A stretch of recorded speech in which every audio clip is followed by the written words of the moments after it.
Bienvenue chers téléspectateurs pour un nouvel épisode autour de la parashat Hashavua. C'est la parashat Chayei Sarah, c'est la 5e parasha du Sefer Bereshit et plus globalement de notre Sefer Torah. Et nous parlions encore hier d'une épreuve, de l'épreuve reine, de la 10e épreuve d'Abraham Avinu, qui selon Rabbeinu Yonah se situe non pas dans la Hakadat Yitzhak, mais dans l'enterrement de son épouse Sarah. Alors, tout à fait. Alors les jours précédents, nous avions évoqué les épreuves qu'a subi Abraham, et on avait parlé justement de cette 10e ou 11e épreuve qui est l'enterrement de Sarah. Alors on avait posé la problématique suivante: en quoi enterrer un mort, c'est une épreuve?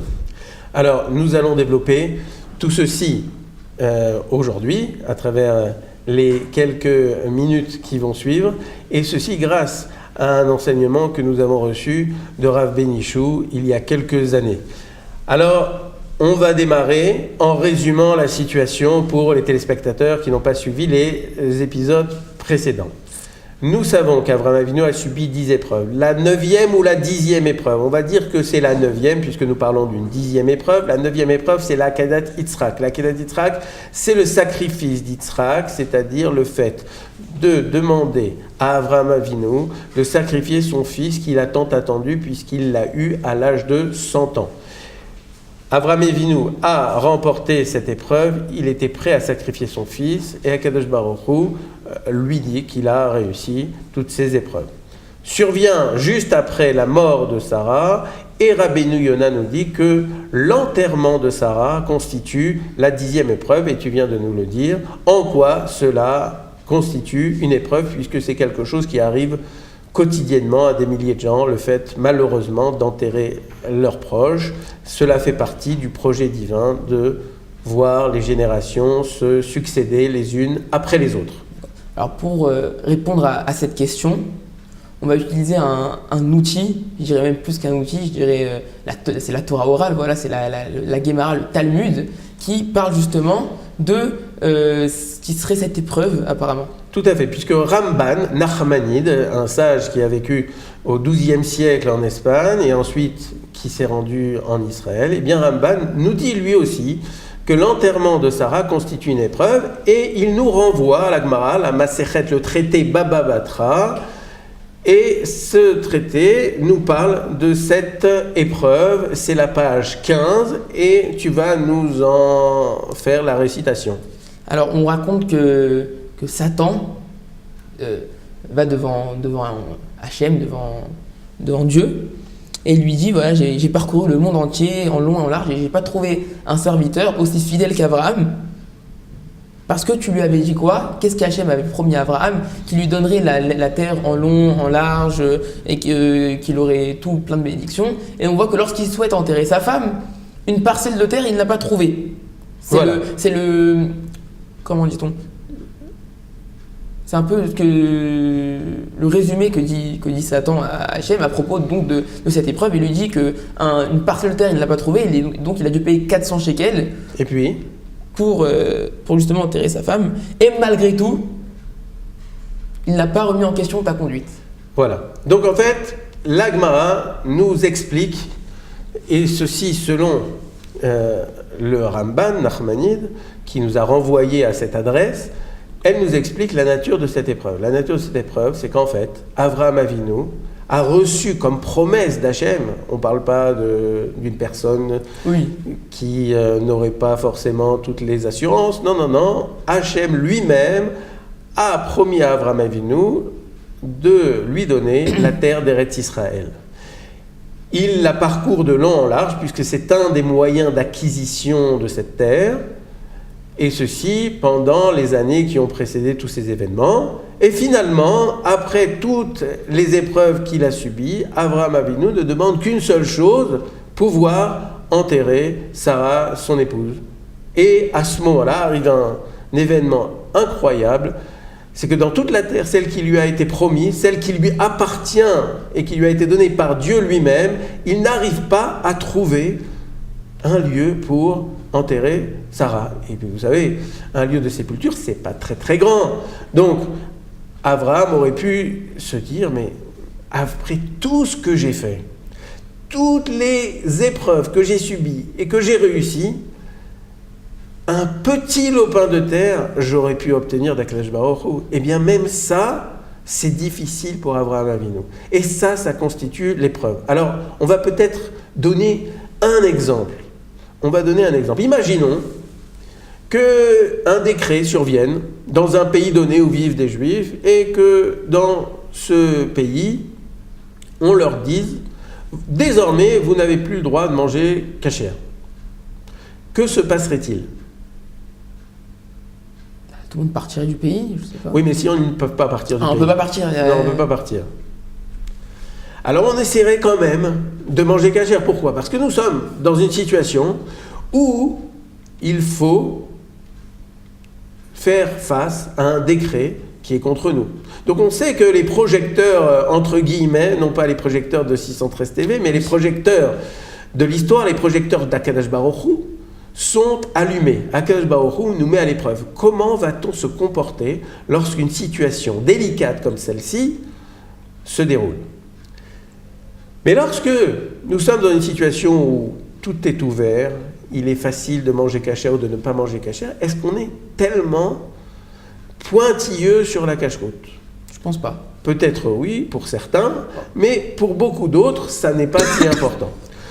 Si on veut résumer la situation, lorsqu'on est dans une situation où on sait qu'on doit faire face à une épreuve, eh bien, alors, on n'est plus regardant, on fait attention, on sait que là, on nous regarde.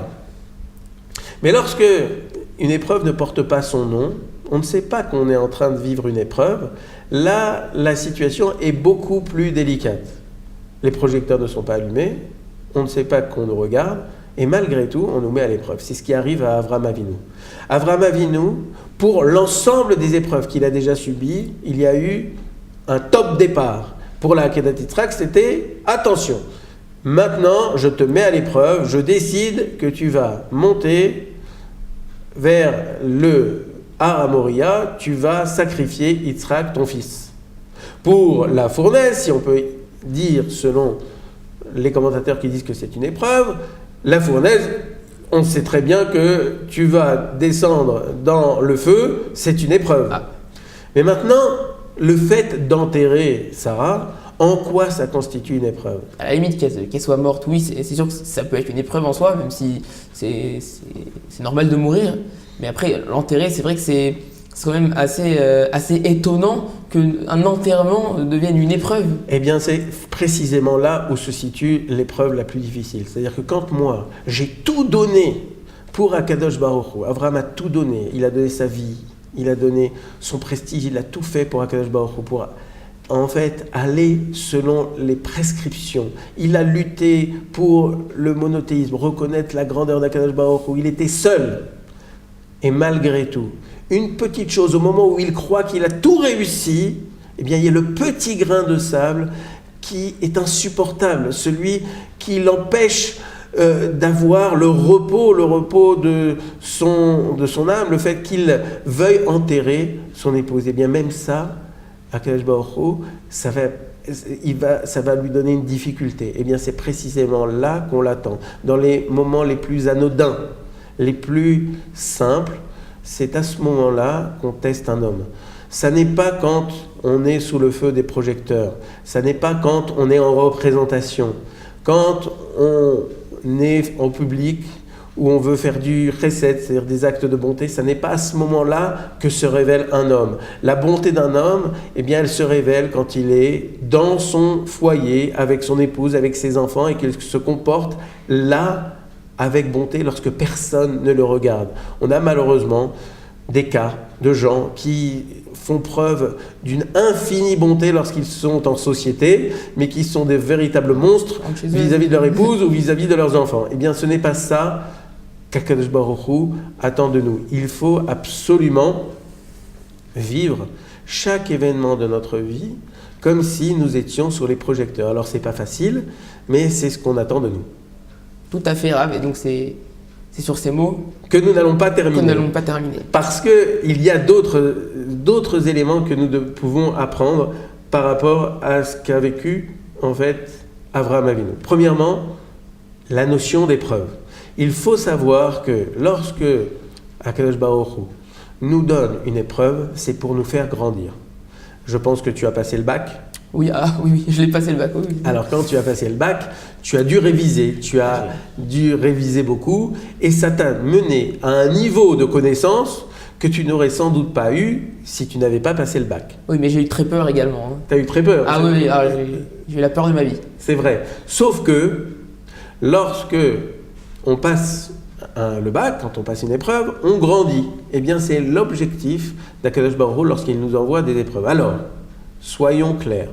On demande chaque jour à Akadosh Baruch Hu de ne pas nous envoyer d'épreuves. Mais lorsque malgré tout, nous sommes face à une épreuve, quelle qu'elle soit, il faut avoir conscience qu'Akadosh Baruch Hu nous l'envoie dans l'unique but de nous faire grandir, de nous apporter quelque chose. Akadosh Baruch Hu ne nous n'envoie à personne une épreuve pour le châtier ou pour être méchant avec lui.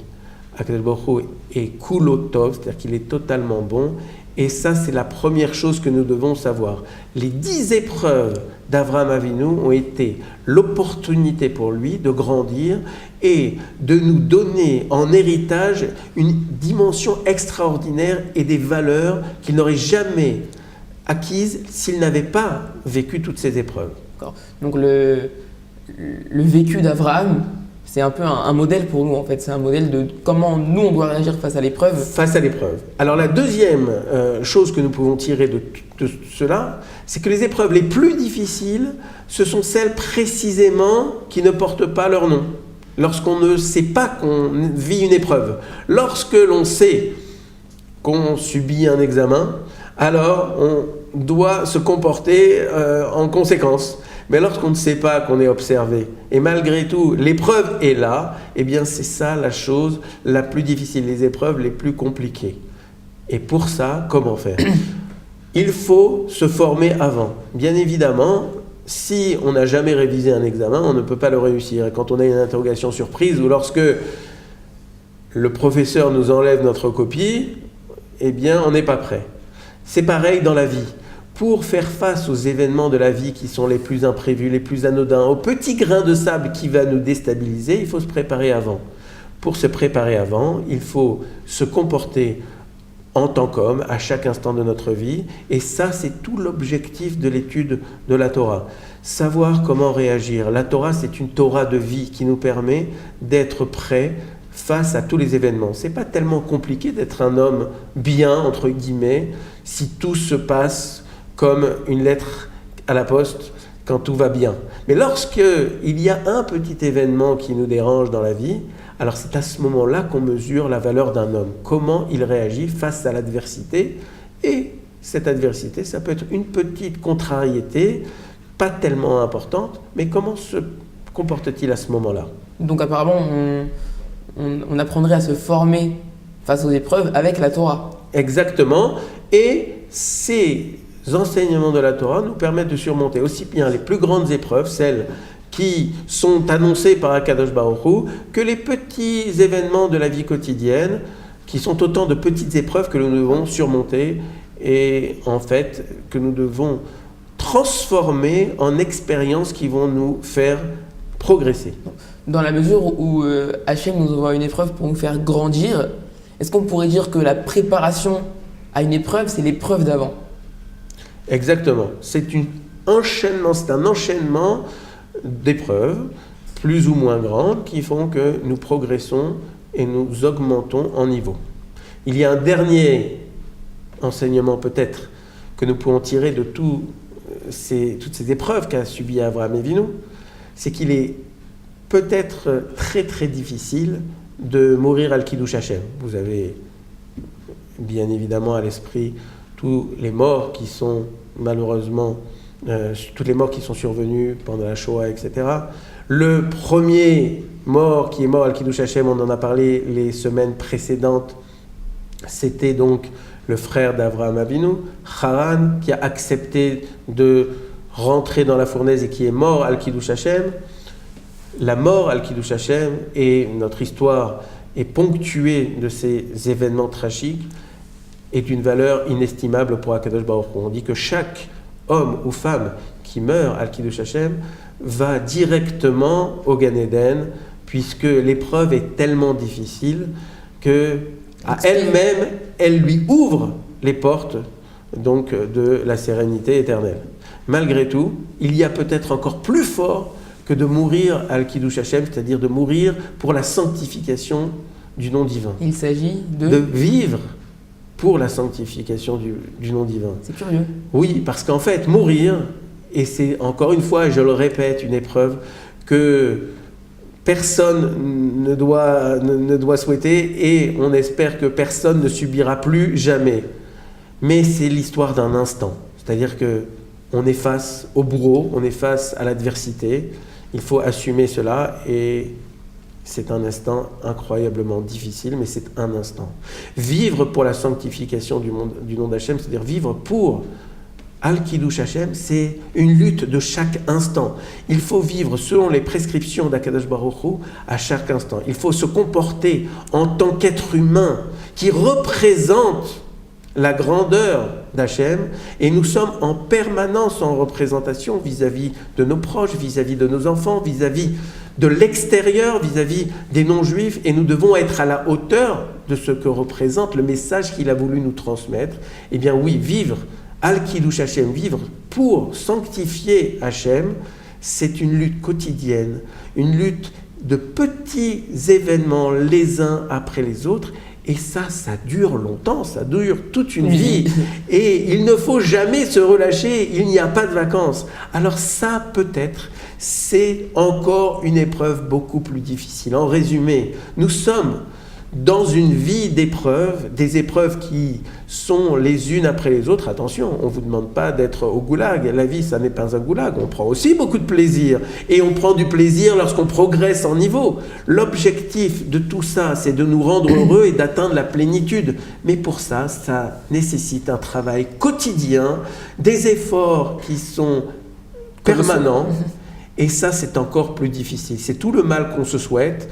Jusqu'à 120 ans, à toi, Ariel, à tous les téléspectateurs. Et on vous souhaite une bonne journée pour qu'on se retrouve demain pour de nouveaux événements de la Parashat Chayei Sarah. À demain.